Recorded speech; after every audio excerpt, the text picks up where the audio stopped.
Right, video blog check everybody, Azrael here. We're doing a tech unboxing. Actually, this is a tech unboxing, just a commentary lang, no?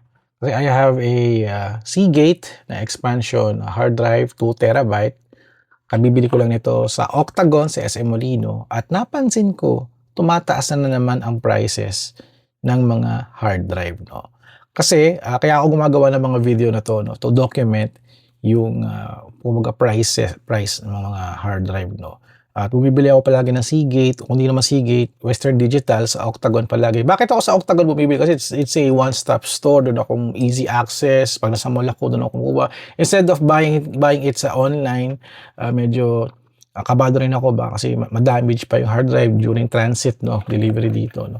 Kaya mas comfortable ako sa stores bumili. So ayun. So this 2 terabyte na Seagate na hard drive, nabili ko for 5,500 pesos sa Seagate. At sabi nun sa store ng Octagon, baka tumaas pa tong price nito in the next few months, no. At feeling ko aabot to ng 6,000 in the middle of 2026. Nakakatakot tumataas ang price. Kasi ang comparison ko, no, bumili ko ng hard drive noong May 2024. Yung 2 terabyte na Seagate is 4,090 pesos. Sabi 4,000, 2 terabyte, parang nangyari 2,000 per terabyte. Tapos yung January 2025, last year, kasi bumibili ko ng hard drive every year, nakakaubos ako ng 2 terabyte in 1 year or 1.5 year. So nangyari is during that time frame, 1.5 year yung naubos ko sa 2 terabyte. So bumili ako ng January 2025. At price niya noon is 4,450. Mura pa. Mura pa. Para lumalabas 2 terabyte, 2,000 pesos per terabyte. Pero nung December 2025, naghahanap ako ng mga prices at nagpost ako sa Facebook. Nakita ko yung price ng Seagate tumaas to 5,600 pesos. Tumaas ng 1,000 plus. Pero nakakapagtaka, no, pagdating nung February, kasi nabili ko to nabili ko to March pala. Nabili ko to nung March 2026 this year for a price of 5,500. Medyo bumaba pa lang 100 pesos. Buti naman. Kasi may napakamahal na ng hard drive. Kasi nga yun nga nagkakaroon tayo ng parang shortage ng mga memories kasi yung mga suppliers daw nang gumagawa ng mga memories, hard drive for example, are putting their business dun sa mga malalaking kumpanya na kinakailangan to, yung mga para sa kanilang mga data center, tsaka AI center. Kaya may natawag tayong RAM Armageddon or Ramageddon. So parang tumataas na yung price ng RAM at nagkakaroon ng shortage para sa mga smartphones at saka sa mga PC. So damay pa. At meron pa tayong fuel crisis na nangyayaring war sa Middle East. Oh my God. So yun, another factor kung bakit tataas na naman itong mga technology hardware natin like hard drive. At feeling ko, baka this middle of 2026, magiging 6,000 pesos to. Anong gagawin natin pag dumabot ng 6,000 pesos to? Magtitipid tayo ngayon sa memory. Hindi tayo basta-basta, kumbaga, storage ng files palagi ng mga malalaki, like ng mga 4K, oh my God, mga 4K. Actually, like 4K video na ako sa mga drone shots eh. So, medyo mabigat siya, no? So, mangyayari, I need to store that here at hindi ko alam kung saan ako pupulutin. If ever na na-render ko na ba siya, buburahin ko ba yung mga travel videos na yun? Hindi ko alam. Kasi ginagawa ko kasi ngayon, nagtitipid tayo sa space, yung mga videos na na-upload ko, yung mga content na na-upload ko na, mga coverage ko sa aking blog at saka sa YouTube, binubura ko na yung mga hindi naman siya ganun ka-importante. So, iniiwan ko lang ng mga files is yung mga files sa smartphone ko, files ng mga media files ng family, my personal trips, mga personal events of my life. So, yun yung nilalagay ko sa hard drive na to, no?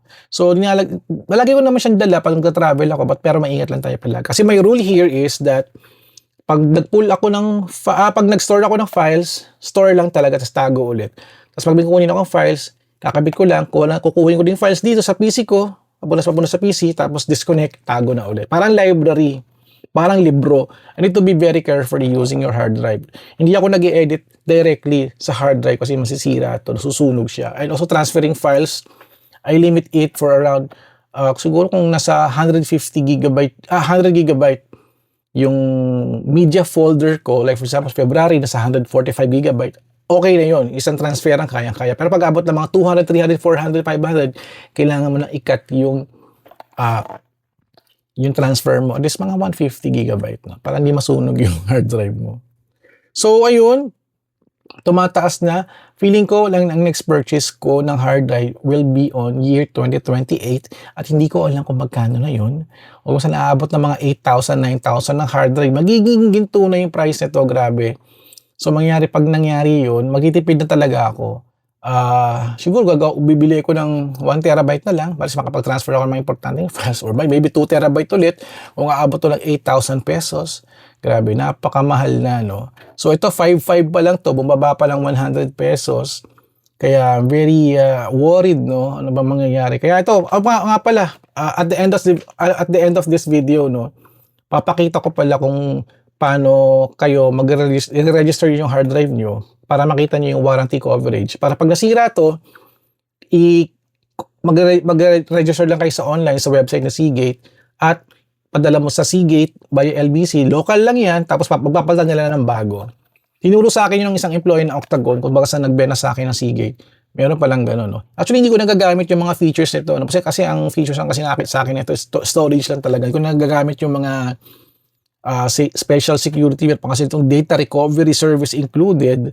I'm not sure kung yun kasi hindi ko pa nagagawa. Yung pa nangyari sa akin. Hindi pa ako nasisiraan na Seagate, so sana wag naman. At yun ang panoorin nyo yung last video na ito para matuturing kayo na hindi kayo magwo-worry na about warranty. So makita nyo kung hanggang kailan yung warranty and also the process of registering your hard drive para makakuha kayo ng kapalit pag nasira yung hard drive nyo. Alright, I'll end now my video here. So ingat kayong lahat. Hard drives, yung price niya is tumataas na. So feeling ko baka pagdating ng June or July, baka 6,000 na to. So, ayun. Kaya natin maging smart na in, kumbaga, storing our data files, no? Punta ka dito sa, di ba, ito ka. Sige. Start lang tayo sa, para Sige. Ayan. Seagate, RMA, yan. RMA, okay. Ayan, tapos ito sa yung warranty. Iba nga sa mobile nga kasi masyadong madaming medyo madami. Tapos punta ka dito sa may, ayun, check warranty pala muna. Yung yung 21 Alpha Z1 ZB Philippine check warranty. Ayan, so makikita mo dyan sa check mo. Ayun. Warranty valid until October 2020. Okay. Diyan pala makikita. Yes. Kahit yung mga luma din no? Kung sakaling sira siya, di ba? Andyan yung serial number. Kung sakaling sira siya, product support. Kung ito sir. Tapos, sino ba? Nawala na ako. Sorry.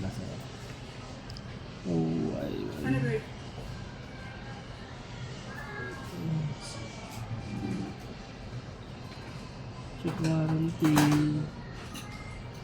Ayan. Tapos start claim. Start claim. Kasi warranty claim. Okay. Start year to, pinawa yung warranty claim. Start claim. Tapos magla-login na. Login lang. Partner, ito yung sa store. Sa store. End user. Tapos yan. Gagawa ka mo ng account lang. Gagawa ka mo ng account kay Seagate. Okay. Tapos sundin mo sa yung niya.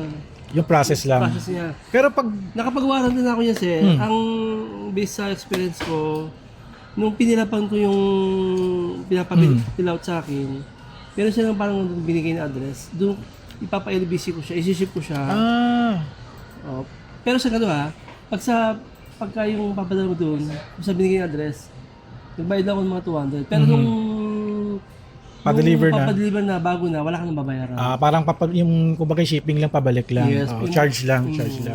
Yung kasi parang papadala mo yun. Pero pa sira na yun, sira na talaga. Sira na talaga. Nag-corrupt na. Okay, thank you. Sige. Salamat. Di pa man ako nasisiraan ng Seagate. Kaya WD Seagate, matindi talaga. Alright, I'll end up my video here. So thank you guys for watching. Don't forget to subscribe, like, and comment. And I'll see you guys in the next video vlog adventure. Alright, kita kits.